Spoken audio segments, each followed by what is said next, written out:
This is one of those rare things when sort of the cosmological forces combine into an event that, some people call epiphany, maybe just inspiration. Let me explain. So I worked on a paper by the Anthropic team, and it's about mechanistic interpretability, similar to a paper I just discussed recently on this podcast. It's about knowledge circuits. It's about understanding how large language models actually work. At the same time, I also listened to a podcast interview with David Deutsch, and I think this is not the first time David Deutsch inspires me. As much as I like the person, he just doesn't cease to surprise me. I mean, I've rarely seen a brain that is able to inspire me this much. So again, David Deutsch, super inspiration. I'm going to give the main conclusion right away and then explain. So what David Deutsch said on that particular podcast is that he thinks that language came before speech. In other words, there is a concept, a cognitive accumulation of, call it signals, that reflects what we call language. So this could be sign language by people. It could be chemical releases by trees that talk to each other. So communicating with each other, letting each other know about things is something that is pre-human. That is something that evolution actually came up with as a concept in order to maybe survive. Maybe it was just an emergent property of something else.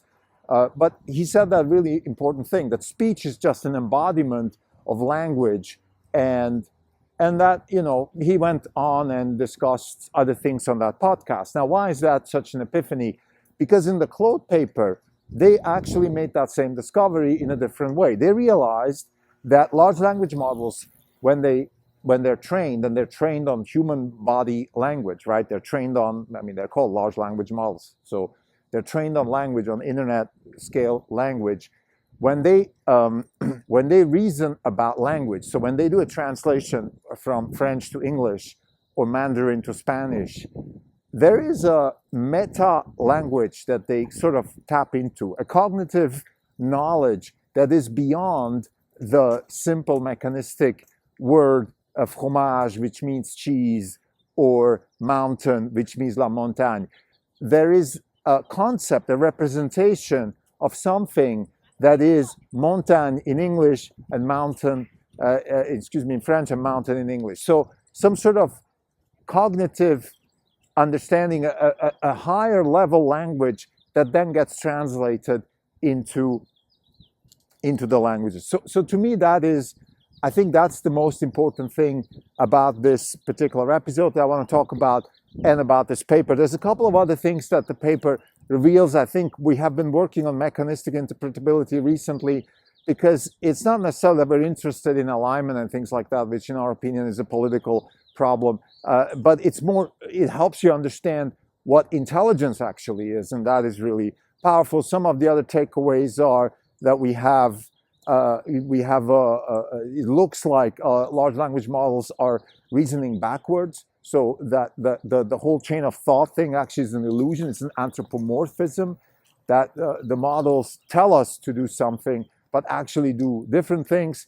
Another interesting takeaway is that we have, it looks like we have different types of arithmetic being used, the different types of thinking in general, which stems from the pre-training, from the pre-training architecture of these models. These models are trained at large-scale parallelism. So what they're really trained is to connect the dots, and that's how they also execute. Even though they are giving us reasons, sequential reasons sometimes for why they do things, in fact, they are executing in parallel. So that's an interesting observation, which leads to our main conclusion, which is that it is the bitter lesson. Large-scale general models and lots of data will get us to an intelligence which, akin to flying, will be very different than what we actually think intelligence is, because it will surpass human intelligence. This is not even a podcast It's April 16, 2025. This is Crimdelco. For the year, we're down 41%. The market is down 9%. We're underperforming by 32%. Just before I go into the conversation, today we have a drawdown because NVIDIA is being forced by the US government to stop exporting H20s to China, which is a toned down version of the H200s. Now, I think the way we see this situation is overall, the whole Trump moving manufacturing back to the US theme is a very good theme. However, the execution is not very good. So there is turmoil in the market, there's volatility, there's potential for more drawdowns. But overall, I think given the technological advancements in the US and given the deregulation that is coming, to paraphrase Finance Secretary Scott Bessent, we have tariffs, we have lower taxes, we have deregulation, and we have a potential for lowering rates. So those are all things that will eventually lead to a market rally. Now let's talk about this paper. I want to start with the big revelation. So it's really this idea that we have a meta language that is beyond just the mechanistic, like a word means this, you know, a chair is a chair, and so on and so forth. There's a higher level representation that models learn, and that's just the way they're trained. I think that comes from the self-attention mechanism in the transformer architecture. I think transformers have really revolutionized AI because their architecture is very, very powerful in understanding relationships in nature, and that is what intelligence actually is. So we kind of stumbled upon intelligence as a concept of high parallelism. High parallelism meaning if we can see lots of things at the same time and how they relate to each other, and maybe through training also understand how they relate to each other, then we can infer, through inference, of course, insights from inputs and act accordingly, and that is what intelligence is. So I'm sorry, this is a bit of a convoluted way to say that there is a way to represent knowledge or reality that gives us the ability to then draw inference from it in a very powerful way. And this is what this paper is revealing from a different perspective, from a perspective of, okay, I want to understand what these models are actually doing. And then they learn that when it comes to language translation, for example, these models are using sort of a meta understanding of language and then translating it into factual language like English and French and Mandarin. And that's the same like David Deutsch said when he said language came before speech. Also was mentioned, let's say just in the last novel I read, The Wolves of Eternity by Knausgaard, when he spoke about biosemiotics. I mean, these are all the same themes, right? That we have a language that embodies itself in trees, embodies itself in all kinds of different manifestations. In Knausgaard's novel, he talks about shamans who eat mushrooms and connect with nature and try to find the language of nature, which is really what science is. So we try to find a language of nature. Nature has a language. It's different than the language we use, which is English and math. Math seems to be very useful for representing the language of nature. It's an approximation, but it's not the same thing. That, you know, Wheeler's essay, the effectiveness of math and things like that are remembered here. So I think all these things are coming together into one big theme, which is that intelligence is the ability to connect the dots at scale and then draw inference from it. That's really what it is. And I think that's what you learn when you actually analyze these transformers, which are the biggest breakthrough in intelligence that we had so far. Let's talk about backwards reasoning, something that, again, is just mind-boggling if you think about it. So the models, this is again from the Claude paper, by the way, it's all in the links, the podcast that David Deutsch is mentioning, language and speech, and also the paper.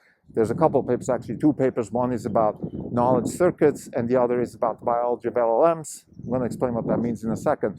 But I just want to start with the takeaway again. So one of the takeaways of the model of the Anthropic work is that they find that a chain of thought reasoning, or there's the concept of unfaithful reasoning, which means that the models do one thing and then they tell us they do another thing. And that's very much how people are. People do unfaithful reasoning all the time. For example, when a politician wants to make a point, for example, Larry Summers wants to make a point that Donald Trump is bad, that's his conclusion already, and then he's going to just backwards reason why that is a bad thing. Wall Street analysts, they like a stock or don't like a stock, and then they reason backwards. Tversky Kahneman called this overconfidence, but it's the same concept. It's this idea that we do backwards reasoning, and what's fascinating is that large language models actually, because they're trained on human body language, do the same thing. So this is really amazing. So let's talk a little bit about the techniques of the Anthropic work. So knowledge circuits, the idea of knowledge circuits is that you have this massive amount of neurons that are connected with each other in the neural net. And when you represent knowledge, it's like we discussed in one of the papers before, it's not about, they're not stored in knowledge. It's not like the capital of France is actually stored in some sort of expert system. No, it's a relationship between neurons or a knowledge circuit that decides what is the capital of France. So these type of knowledge circuits can then, once they're visualized, they can be turned into attribution networks. So you can say, okay, this type of knowledge is more prevalent in this type of circuit, and this type of knowledge is more prevalent in that type of circuit. So that's what they did in the circuit work paper, and then they used the knowledge to understand the biology of LLMs, in particular Claude, because that's what Anthropic is working with, and they came up with all these interesting thoughts. So again, this is just about the methodology, which in itself is very interesting. A couple more revelations of the paper. One is that chain of thought reasoning could potentially just be an illusion, just something that comes from the fact that we trained these models with reinforcement learning, with human feedback, so they are trained to give us what we want to hear. But in fact, what they're doing under the hood is very different. So there's this mismatch between the actual model, which has a very different arithmetic and a very different way of doing things, and then their explanation. So one of the examples they're using is simple arithmetic. So you add two numbers, 65 plus 95. And the way the model actually does it is kind of like a mix of approximation and lookup tables. So very different than the kind of arithmetic that we would do. And but then when it gets the result, and we ask them, how did you get the result? It would give us an explanation, like let's say second grade math. So something that we're used to, because it's trained that way. And this is a good example of it actually doing one thing, but explaining what it's doing in a more human anthropomorphic way. I think this opens up a couple of questions. And one of them is that we anthropomorphize these models because, of course, we want to understand what they're doing so we can also influence them. That's the whole idea of mechanistic interpretability. But I think it also opens up a more interesting question of, okay, where are we going with this? And if we use the concept of flying for a second, it's very similar to flying. Like when we tried to fly, what we did is we didn't anthropomorphize flying because humans don't fly, but we try to fly like birds. So we try to fly like the next best thing we know, and that was birds. But in fact, the actual way we fly now is very different because we explained the unseen, the seen with the unseen, so we were able to come up with explanations for how flight can be done in much different ways at Mach 5 levels, much faster, Starship, F-16 flight, all these things, they wouldn't be possible if we still wanted to fly like birds fly. So in other words, we will have the same development in AI, which will be that at some point we will detach from human level understanding of intelligence, because the intelligence that we're training, the massive parallelism that we're training these intelligence on, will allow for insights and inferences that we're not even aware of right now. So that's just as a point here. So we believe that the bitter lesson is still very much alive and kicking. It's massive amounts of data, general models, and lots of parallelism. Now, before I go, I just want to say one more thing about robotics. All these concepts of unfaithful reasoning and this meta language or this meta understanding of or meta representation of reality and then translation into actions. All of this, of course, also applies to robotics. And I think it's actually very powerful, particularly when we look at the combination of vision language model or large language models with robotics. And I think we have to be very careful here because the same unfaithful reasoning and things along those lines apply to robotics, particularly when they're using large language models. What that means in concrete is that you could have a situation where the robot, let's say a self-driving car, drives, turns left, stops, and things like that, and then explains to the user what it's doing, but it is not faithful in the sense that the reason it's doing is very different. Its actual model is doing very different kind of mathematics. This is also akin to the famous concept in computer vision, where the U.S. Army was using images to detect Russian tanks, and the prediction was really good until it wasn't.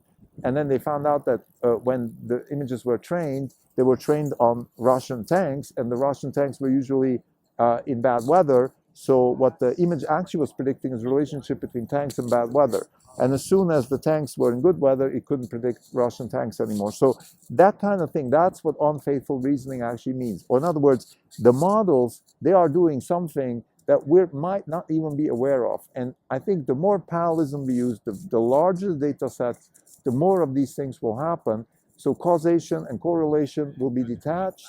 Now, what that means for us as engineers is that we have to be laser focused on the task at hand, on what is it we actually want from these systems, and then how do we achieve it and how do we mitigate damage. So we want to, of course, make sure that the damage is as little as possible. We will not be able to mechanistically understand every step. I think that is probably most likely what we should expect. So to summarize, this beautiful paper by the Anthropic team about mechanistic interpretability has really inspired us to think about the actual architecture of the models. It has taught us that language came before speech, like David Deutsch says in his interview, which happens to be just at the same time like we read this paper, so that's a nice coincidence. And also tells us a lot about, in general, intelligence, whether it's trees talking to each other, animals talking, humans talking, or future artificial intelligence. All of these intelligences have one thing in common, that they have a way to represent nature and to find a language that works for the particular use case. We humans have also found our own language with speech and then mathematics, but there will be many more languages on top of the AIs that we're training. And we humans have to learn a way to actually communicate with those modern future AIs that will be a lot more powerful and also not anthropomorphized anymore like we would like to maybe. Thank you.